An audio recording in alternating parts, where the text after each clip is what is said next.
আমাদের রাষ্ট্রনায়ক দেশনায়ক তারেক রহমান তারুণ্য নির্ভর আগামী আমাদের যে সংগঠন প্রতিষ্ঠা করতে চাচ্ছে ওই মেসেজটা আমাদের তরুণ সমাজকে দিতে চাচ্ছে বিদায় তারুণ্য নির্ভর এ ধরনের প্রোগ্রামগুলো উনি আমাদের মাঝে উপস্থাপন করছেন নিয়ে আসছেন। আমাদের এই ফেসিবাদ মুক্ত বাংলাদেশ বিনির্মাণে দেশনায়ক তারেক রহমানের নেতৃত্বে আমাদের এই বাংলাদেশ আমরা প্রতিষ্ঠিত করতে পারবো। বাংলাদেশ জাতীয়তাবাদী পরিবার বাংলাদেশ জাতীয়তাবাদী দলকে আমরা ক্ষমতায় অধিষ্ঠিত করতে পারবো। আমাদের বিগত ফেসিবাদ আমলে 2 টার্ম 3 টার্ম যে আমাদের ইয়াং জেনারেশন তরুণরা ভোট দিতে পারে না তাদেরকে আমাদের উৎসাহিত করার জন্য আমাদের এই ধরনের প্রোগ্রামগুলা দেশনায়ক তারেক রহমান আমাদের মাঝে নিয়ে আসতেছে।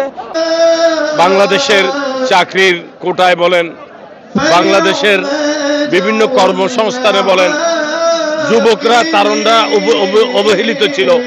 বিশেষ করে 3টি নির্বাচন বাংলাদেশের যে তরুণ সমাজ নতুন প্রজন্ম যারা ভোটার হয়েছিল তাদেরকে ভোটের অধিকার থেকে বঞ্চিত করা হয়েছিল।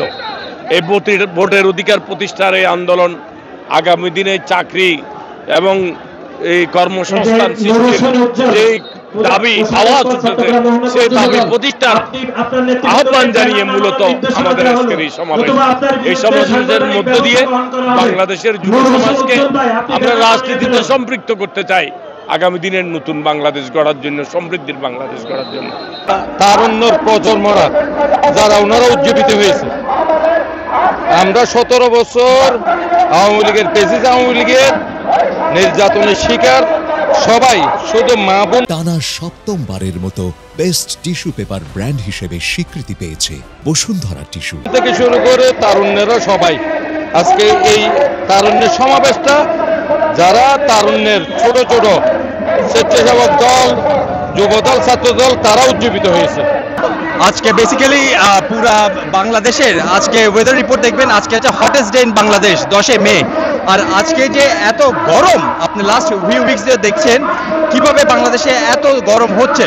তো বেসিক্যালি এই ঠান্ডা কোমল পানি দিচ্ছি সবাইকে, যেন এত তীব্র রোদের আন্ডারে আমাদের যে তরুণরা আসছে, যে নেতা কর্মীরা আসছে, সবাই যেন একটু পানি খেয়ে একটু স্বস্তি ফিল করে, তারা যেন একটু রিল্যাক্স হয়, আর যেন হিট স্ট্রোক যেন তাদের কাছে না হয়। পানি খেয়ে তৃষ্ণা মিটাক, তারা যেন একদম সুন্দর করে ভালো করে এই সমাবেশটা সফল করতে পারে।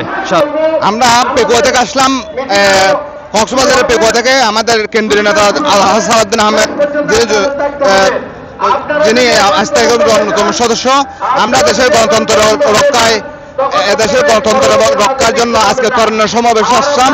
ইনশাল্লাহ আমরা শত অংশগ্রহণের মাধ্যমে আজকের তরুণ সমাবেশ সফল করে আমরা ঘরে ফিরব। আমাদের অধিকার, গণতান্ত্রিক অধিকার এবং আমাদের প্রিয় নেতা সালাউদ্দিন আহমেদের নেতৃত্বে আমরা গণতান্ত্রিক অধিকার ফিরে পাওয়ার জন্য, ভোটের অধিকার প্রতিষ্ঠা করার জন্য আমাদের আন্দোলন, আমাদের আমরা পেকুয়া উপজেলা যুবদল স্বতঃস্ফূর্তভাবে আজকের এই সমাবেশে উপস্থিত হয়েছি।